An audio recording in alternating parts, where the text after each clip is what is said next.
Alright, this is for Facebook's Level Up. Asia Gondek wanted a critique, so basically that's what I'm going to do. Alright, so first and foremost, there's some anatomy issues that I'm just kind of seeing that I would probably change. Um, the way the head is, so taking a look at this, the way your head is in your body is a little bit distorted. And so I'm going to kind of show you. So if I were doing this, you've got, let me grab kind of this right. Okay, so you've got the head in there, and you've put her eye line right about here, and so on and so forth. And this is okay. Um, but what you have to realize is that looking down, if the head is down, and I'm just going to draw, if the head is down like so, the neck is actually like you got your angle like that, so you wouldn't actually see a lot of that figure. All right, does that make sense? So I think the collarbone and that type of thing would be actually moved up higher, um, and so that's something that I would probably take a look at. The other thing is the way you've got the hands. So the hands are pushed in front of the chest, and so what that's going to do is actually bunch out the or push out the chest a little bit more. So I would define the chest a little bit more, even if she's not well endowed. You want to have more of that concave motion. So the shoulder are here, and the concave motion, like normally they're on the side like this, but because you're pulling them forward with the arms, that chest is going to concave a little bit more. So I would get more of that feeling that's curved in, um, and that's what I would do right there. Get more of that chest and aspect here because it looks kind of awkward. And then I would define her arms a little bit more.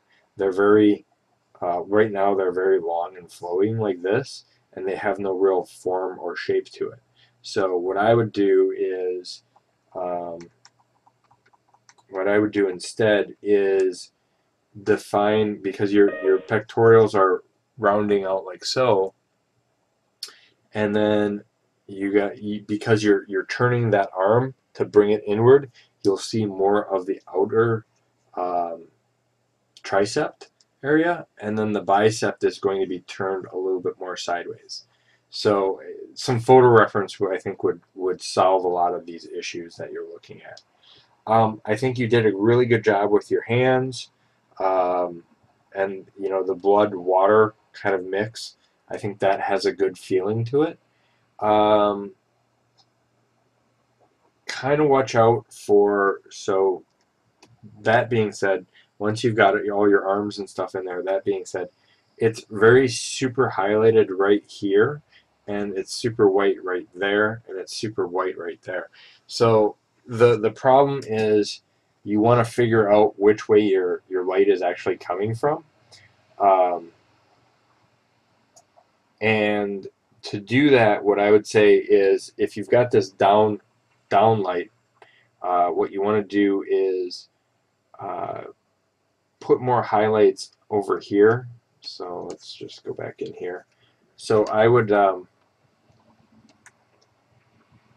put a little bit more highlights in the upper shoulders, like so, and in the forearms, and then if the chest area here, because it's going to be sticking out, I would also put a little bit more of a drop shadow on and push her head back. So you want to get that lighting kind of that feeling that it's let's add a little bit of pressure in here.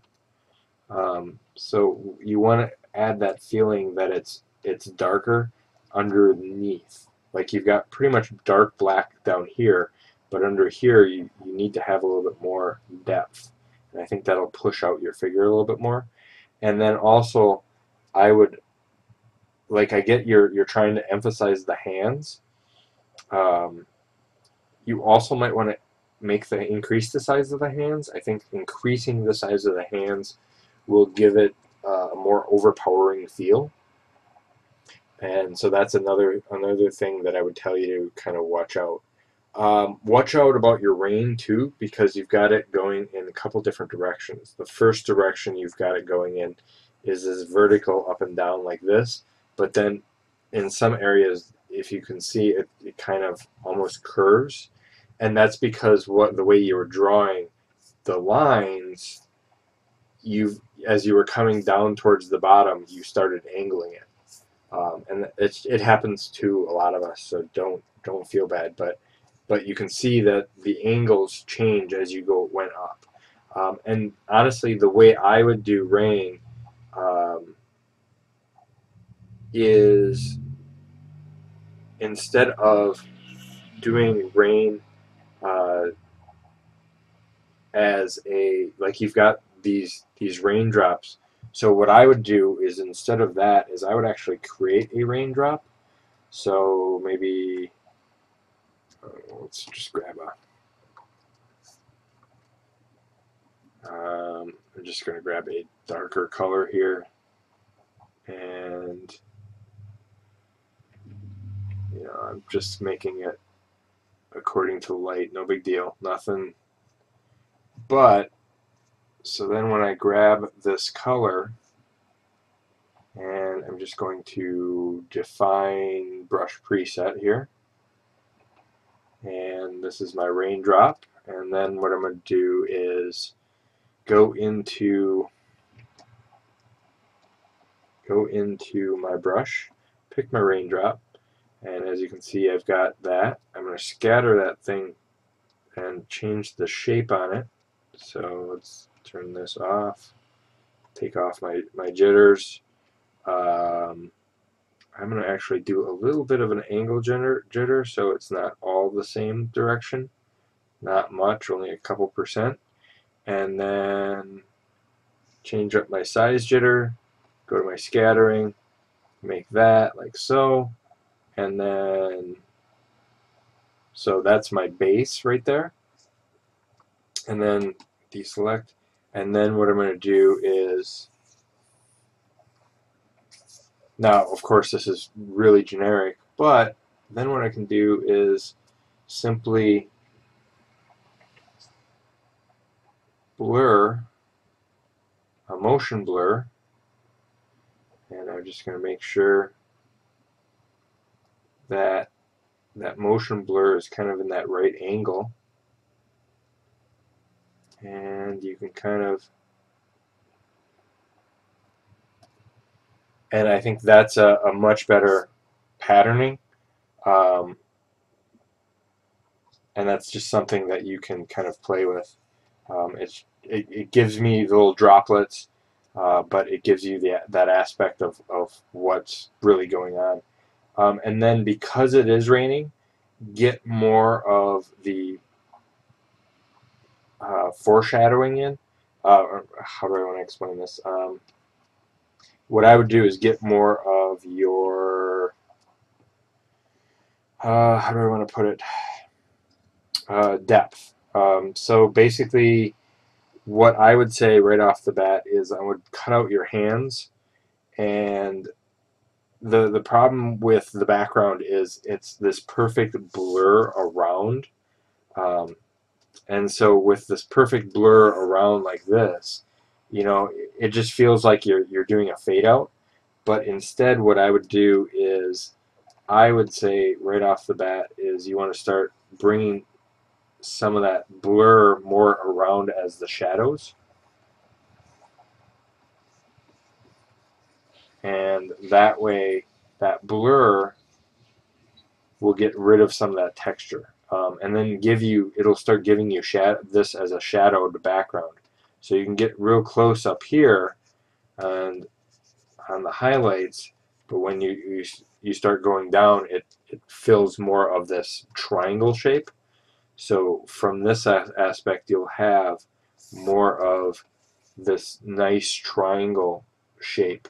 Whereas now, because you have the texture in there, because you have that texture in there, it's turning it into a block composition because I feel like this is part of the composition, the edges. So then you gave me a close-up of your face to look at. And you put a lot of detail in here, and that's nice. But what I would tell you right off the bat is um, if you're going to give it that dry look, um, one of the things that you can do is just, and I'll just do it on a spot here so you can see.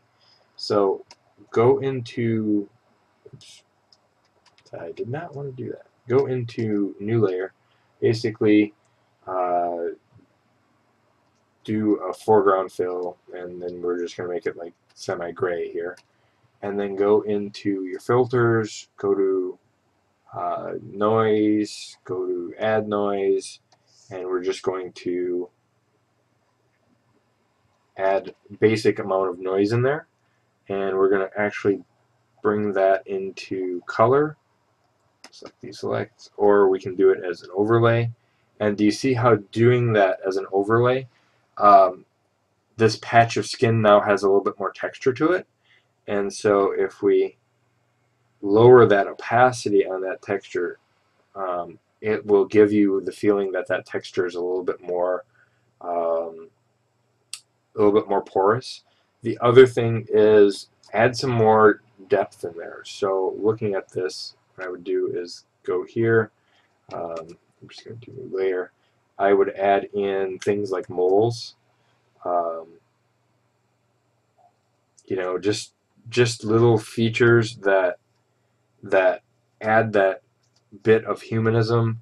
Um, you know, something that adds that secondary texture. I mean, we all have, you know, if you look at your nose, we all have pores in the nose. So going in and adding in scattering, um,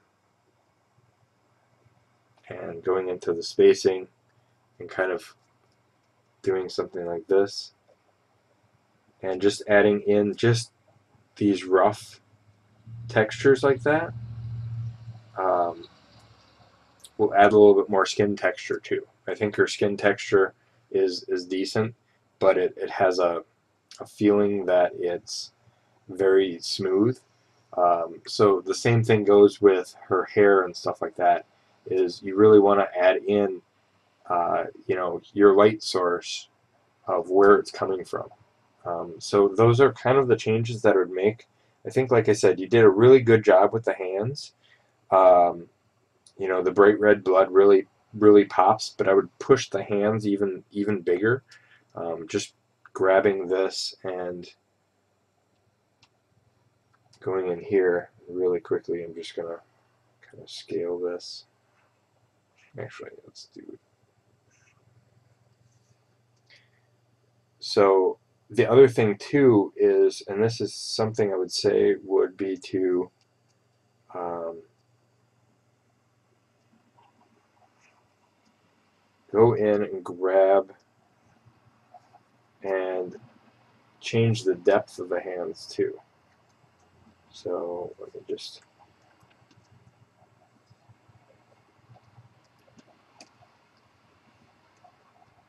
bringing that a little bit bigger makes the hand a little bit more powerful feeling, if that makes sense. And doing the other one like so would do a better job as well. And I think adding that depth in your hands will really push that aspect. Um, the other thing too that I'm looking at in your hands is you've got these uh, you've got these clear, like everything is, oops, wrong brush. Let's go back here. So everything is straight across, like you've got segments. And what happens is actually your segments would dissipate. The wrinkles don't go all the way around, or they get smaller as they go around. So I would clean up some of the sides so it doesn't feel like it's so stiff across, and they don't feel as segmented. Those are some things that I would take care of and kind of look at. But overall, I think you've got a good progress here. Um, Take a look at your rope too. It kind of feels like it's not very tight, and the wrists kind of feel awkward. You want to put in um, what I would say is you want to put in the wrists, the hand like this, and this hand like this, and then wrap the rope around it a little bit more. Um, some photo reference would help wonders for all of this. All right, I hope that helps.